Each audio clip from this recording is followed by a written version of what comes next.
What's up mga kapatid? Tinalo ng New Taipei Kings na pinangunahan ni Jeremy Lin ang Meralco Bolts sa kanilang rematch sa East Asia Super League 89-77. Lamang ng 5 Bolts papasok ng halftime pero hindi nila na-maintain ang kalamangan lalo na wala pareho si Chris Newsome at Aaron Black.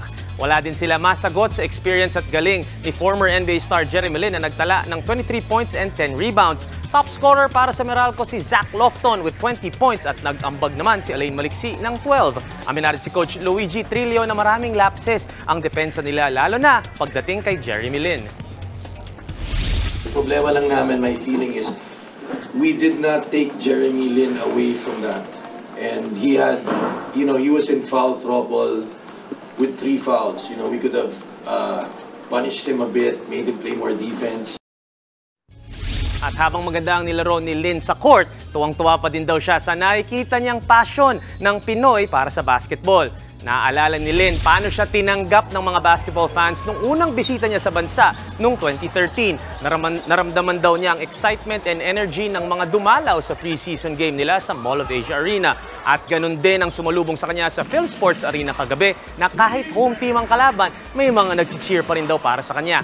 Ayon kay Lin, nakakwentuhan niya si former teammate o si teammate na si Hayden Blankley na naglaro para sa Bay Area Dragons sa PBA last year ng mga magagandang bagay tungkol sa bansa. Pagkatapos ng laro, nakipag-interact pa si Lin kasama ang kanyang fans at binigay pa sa mga swerteng supporters ang kanyang signed jersey at game-worn shoes. I mean, the word that everyone always describes is crazy. It's just crazy. And I think, when a lot of former teammates, like this is definitely one of the destinations when they talk about like in the summer, in the off season, like, oh, we're going to go on our endorsement tours or we have to do this or that. Like, where are we going? Like, the Philippines is a top destination that everybody wants to be at. That's like for sure.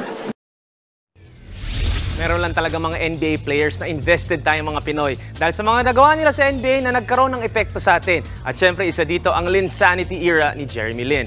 Huwag kayong alis, sports pa tayo mamaya.